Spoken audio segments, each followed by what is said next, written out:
The reign of the Bushes and Clintons. Deep state candidates. For decades, American politics has been shaped by prominent political families, with the Bush and Clinton dynasties playing a particularly significant role. Critics have often claimed that these families represent entrenched interests within the political establishment, or what some would call the deep state. This concept refers to an alleged hidden layer of government, beyond elected officials, that influences decisions and policies for its own agenda, often at odds with public interests. While many dismiss these ideas as conspiracy theories, the political careers of the Bushes and Clintons offer ample material for exploring these claims.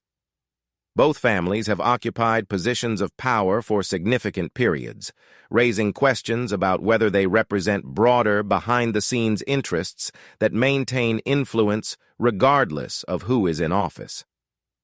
The Bush dynasty: oil, war, and power.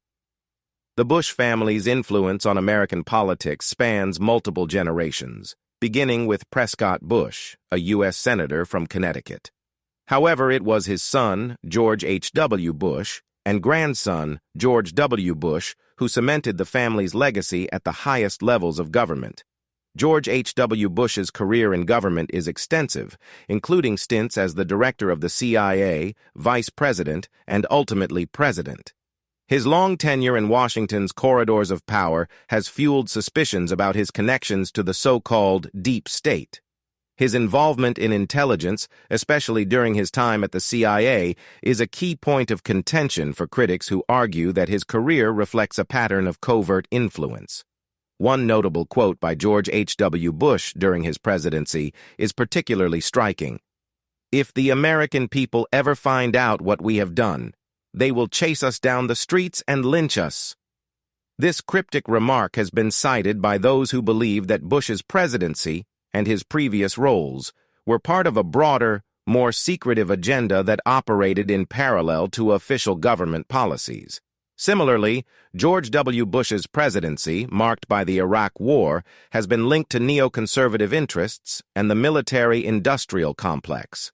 Critics argue that his administration's decision to invade Iraq was driven not solely by concerns over weapons of mass destruction, but by deeper strategic interests in oil and regional power. In this light, the Bush family is viewed by some as actors within a larger framework of corporate and military influence on American foreign policy.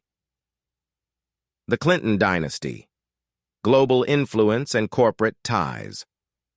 On the other side of the political aisle, the Clintons have wielded considerable influence in the Democratic Party for over 30 years.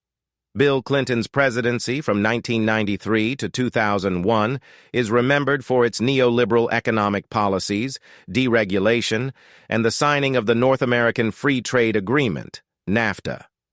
Some critics argue that these policies disproportionately benefited corporate interests at the expense of American workers. Hillary Clinton's political career has also been closely scrutinized, particularly her ties to Wall Street and global corporations. During her tenure as Secretary of State, the Clinton Foundation came under fire for allegedly accepting donations from foreign governments and corporations while she was in a position of power. Critics claim this presents a conflict of interest and further evidence that the Clintons are tied to the very global elite interests they claim to oppose. In her own words, Hillary Clinton once remarked, "We are going to take things away from you on behalf of the common good." This statement, while open to interpretation, has been used by critics to argue that Clinton's policies often favored a technocratic, top-down approach that aligned with the interests of global financial and political elites.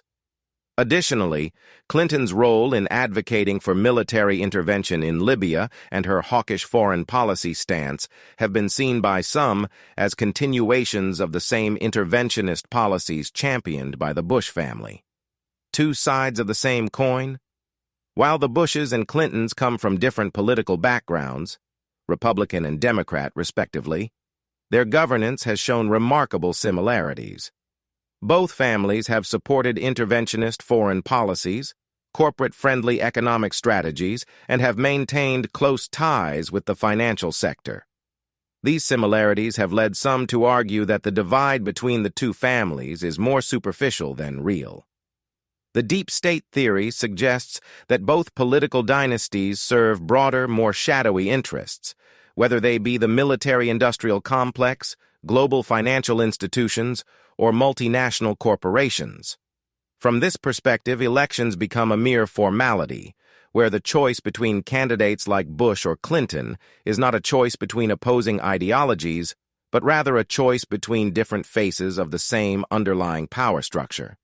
In a statement made by John McCain, a close ally of both the Bush and Clinton families, he said, "I think the fact that we had two of the best candidates, Hillary Clinton and Jeb Bush, in 2016 who represent experience, decency, and a commitment to public service should tell us something." While McCain intended this as praise, critics see it as further evidence that the political establishment maintains control regardless of who wins an election.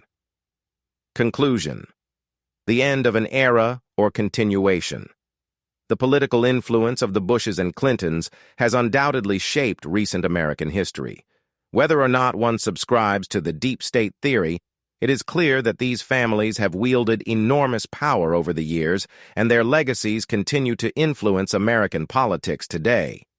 With Jeb Bush's failed run in 2016 and Hillary Clinton's defeat in the same election, some argue that the era of the political dynasties is over. However, given the entrenched nature of political power in America, it is also possible that these families, or those like them, will continue to influence the nation's policies and direction for years to come. As former President George W. Bush once said, "When I was young and irresponsible, I was young and irresponsible." Whether the same can be said of the broader political system remains to be seen. The Bushes and Clintons may no longer hold the reins directly, but their influence lingers, leading some to wonder if the deep state they are alleged to represent is a fixture of American governance, with or without their direct involvement.